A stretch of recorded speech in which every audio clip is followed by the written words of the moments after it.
Well, hello 50K racers for the Freaky Creeky. I am just going to give you a little bit of a race overview. Hopefully you can see this map okay. Maybe you can follow along on your own map that you can download off of the Freaky Creeky page. The first thing I'm going to say is please make sure that you check in racer morning. Even if you have picked up your package, we like to make sure that everyone who has picked up their package is actually on the course. It's for safety. Sometimes people do decide not to race on race day, which is totally fine, but we just want to double check. Also, make sure that you have your race bib on the front of your body, not on the back, and every aid station that you hit, it's your responsibility to make sure that the volunteers have written down your number. They're pretty good at getting everybody's number, but if a big group comes in all at once, we just want to make sure we don't miss you. This is a safety issue, so that if we are looking for a specific racer, we're able to track you. And you know, your friends and family do come to the start finish line and ask us if we know where you are or which aid station you are heading to.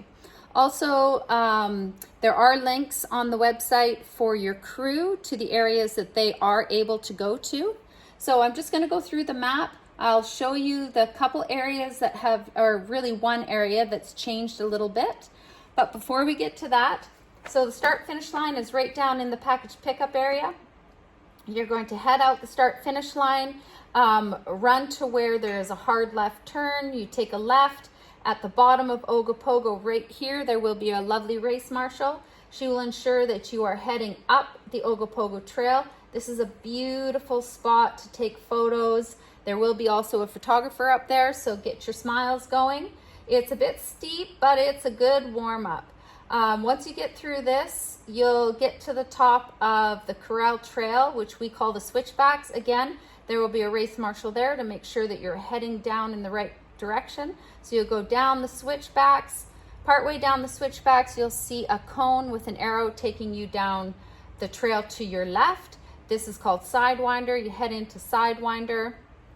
Be careful here, this is a road. It is pretty early morning when you're starting, so I don't imagine there'll be a lot of traffic. Cross the road into the Cousins Bay Trail, head up Cousins Bay Trail towards the Cousins Bay parking lot. This aid station will not be open yet, but there will be a race marshal there that will ensure that you go into the High Rim Trail. When you get into High Rim Trail, there'll be a race marshal right here. This is where Gingerly and Bear Valley Connector are. They will ensure that you continue on into Bear Valley. Boop-a-doo-doo. This is lovely. This is lovely through here. You're going to love this section. You will go through Bear Valley. When you're almost out, you'll see a cone and an arrow that again takes you to the left into Broken Bits. Do-do-do-do-do-do. That's a nice, lovely trail. It'll bring you out to the kiosk, which will turn you left again. Geez, there's a lot of lefts. That will turn you right onto Three Rings. Again, don't worry, there will be signs and arrows, and we are having this entire section pre-run that morning to ensure that nobody has messed with the flagging. So once you get through Three Rings, you are going to come out, actually pop out onto the road. Previously, you would have gone towards Pond Loop right away, but now we have moved the aid station, so you're going to run down here to the aid station. There will be a race marshal right here at Soul Sister. He will ensure, his name's Ron, he's lovely. He'll ensure that you continue on to the aid station, give them your bib number, head back out. Ron will have you go into Soul Sister. At this junction right here, this is Soul Sister and Pond Loop, there'll be another race marshal. She will ensure that you continue on into Pond Loop. After you hit this race marshal, her name's Lisa, she is so fun. Once you hit this race marshal, you'll go around a little corner, you'll see a trail to your right. Do not go up that trail. You are to continue straight. There'll be an X there, but we have had people jump over the X and go up Pond Loop. So I want you to continue through Pond Loop. Then you start your climb up 36, all the way up Purple Haze, Jimmy Thing, Big Ed, there'll be a race marshal right here. They will make sure that you continue up Big Ed. This race marshal leaves at noon, but you have 4 hours to get to this spot before he closes the Big Ed section down. 4 hours is a lot of time because it's only 12 kilometers, so you should be good. So then you're gonna head all the way up Big Ed. Right here at this section, there is a water drop. Make sure you have 1,000 mils with you, but you can hit this water drop. You'll go into Teddy Bear's Picnic, wind all the way through to Teddy Bear's Picnic. Here you're gonna pop out on the road, take a hard right.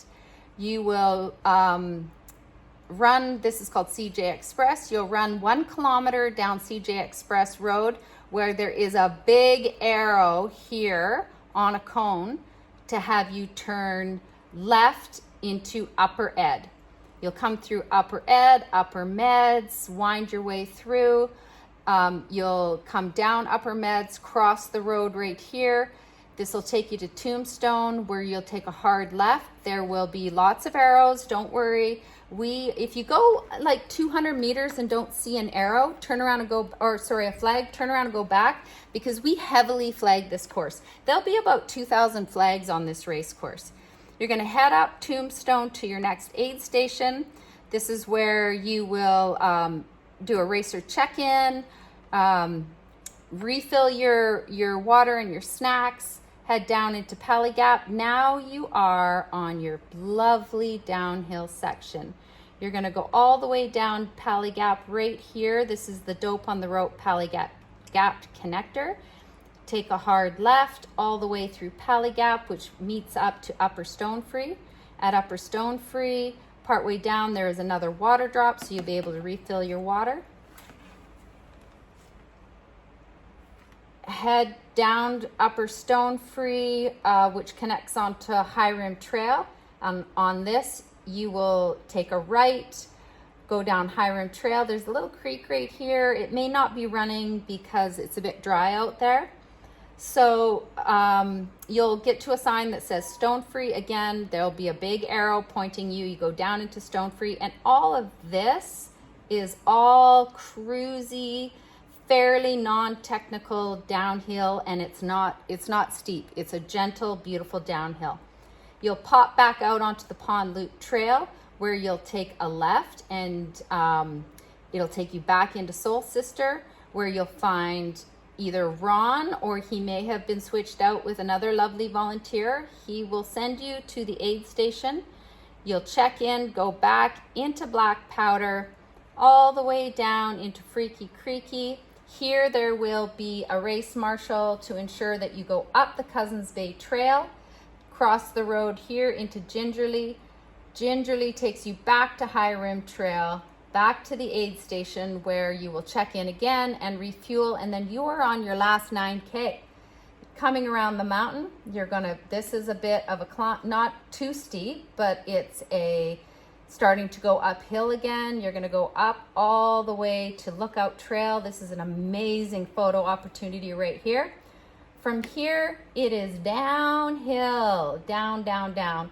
So you will get to the spot right here where you can see there's another trail coming in. Again, it'll be very obvious which way you go.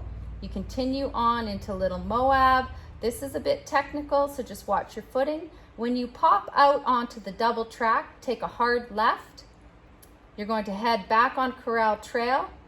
Corral Trail will take you to the Corral Trail parking lot connector, and you are almost done. Boop, ba-da-doo-doo-doo, finish line. It's where we're cheering you on, and we have snacks, and we have coffee, and we have gummies, and we have broth for you, and high fives and handshakes.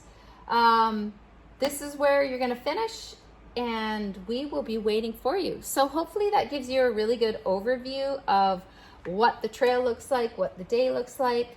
If you have any questions, please do reach out to me. I did send an email out about, yes, you are allowed poles. Yes, you are allowed headphones. Just keep them to a level that you can hear racers coming, or keep one earbud out. The questions I've had is, do we need bear spray? It is not mandatory, but we are in a park, so you could run into bears. It would be more in the morning and at dusk that would happen. But there's a lot of you out there, so with that many people, I would be surprised if you did see a bear. You most likely will see deer. So I think that's everything. Again, if you have any questions, please reach out to me, and we'll see you Saturday.